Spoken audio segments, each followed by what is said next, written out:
कसपटे कुटुंबियांची तुम्ही भेट केली आहे, सांत्वन केलेलं आहे त्यांचं. एकंदरीत काय आता सध्या परिस्थिती अतिशय अमानवीय आणि राक्षसीय पद्धतीने वैष्णवीला मारलंय त्यांनी, तिची हत्या केलेली आहे आणि त्यामुळे या हरामखोरांना मरेस्तोवर फाशी व्हावी हीच सगळ्यांची इच्छा आहे.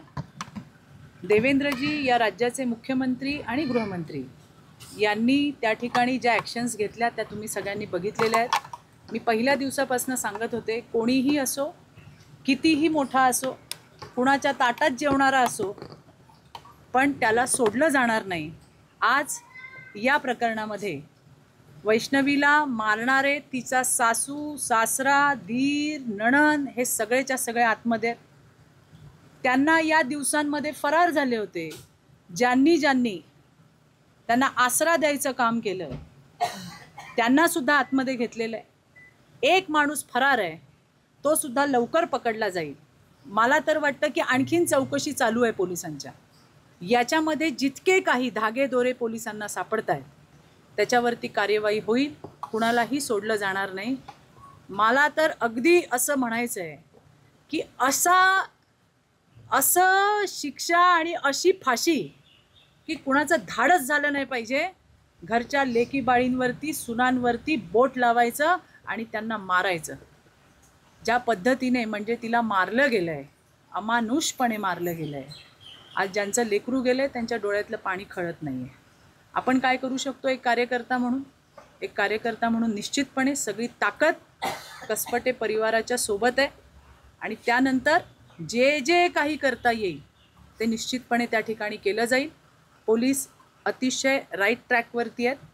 यामध्ये अजून चौकशा, अजून याच्यामधले जे कल्प्रिट्स आहेत त्या सगळ्यांना त्या ठिकाणी शासन होणार. ताई, PM रिपोर्ट समोर आले, तर त्याच्यात एक धक्कादायक माहिती आली की जेव्हा वैष्णवीचं निधन झालं त्याच्या 24 तासाआधी तिला मारहाण झाली होती. मी तेच म्हटलं की इतकी अमानुषपणे मारलं, इतकं राक्षसीपणे मारलंय की विश्वास बसत नाही आहे की या 21व्या शतकामध्ये सुद्धा पोरींना इतक्या वाईट पद्धतीने मारलं गेलंय. जनावराला सुद्धा कोणी मारत नाही हो असं. तिच्या 9 महिन्याचं लेकरू, त्याच्यातही या हरामखोरांचा जीव अडकला नाही. मला म्हणजे यांना बोलू तितके शब्द कमी आहेत आणि म्हणूनच जास्तीत जास्त शिक्षा ही त्या ठिकाणी त्यांना देण्यात येईल. आत्ताच वैष्णवीच्या आई, बाबा, काका यांनी एक इच्छा सांगितली की त्यांना राजेश केवाडिया हे त्या ठिकाणी वकील म्हणून हवेत आणि निश्चितपणे देवेंद्रजी त्याच्यावरती ॲक्शन घेतील आणि त्या ठिकाणी केवाडिया जे आहेत त्यांना ही केससुद्धा सुपूर्द करतील. त्याचबरोबरीने त्यांच्या मनातली जी भीती आहे की या केसमध्ये लता हगवणे जी वैष्णवीची सासू होती, तिचा सख्खा भाऊ हे पोलीस दलामध्ये IG आहेत आणि ते आजही त्यांना मदत करतायत असं त्या ठिकाणी त्यांचं म्हणणं आहे. मला निश्चितपणे इथेही सांगायचं आहे, कुणीही असेल तरी देवेंद्रजींच्या राज्यात महायुतीच्या सरकारमध्ये कुणालाही पाठीशी घातलं जाणार नाही.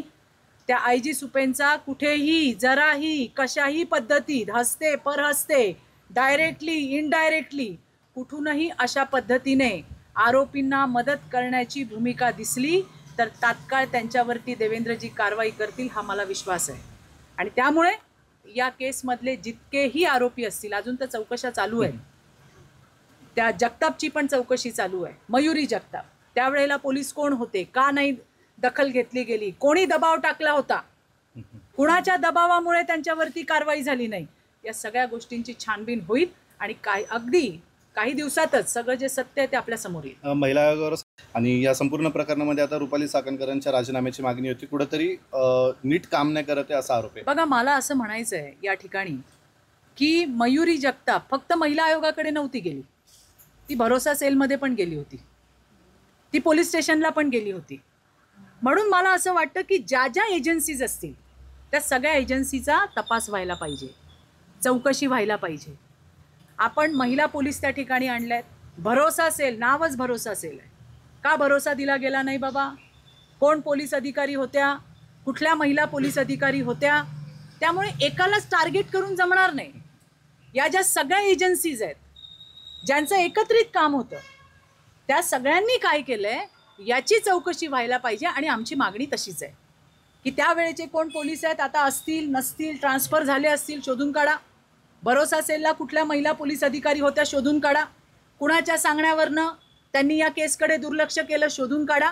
आणि हे सगळं जे मी तुम्हाला आता प्रश्न विचारते त्या प्रश्नांवरती पोलिसांचं काम चालू आहे आणि निश्चितपणे जे सत्य आहे ते समोर येईल. थँक्यू.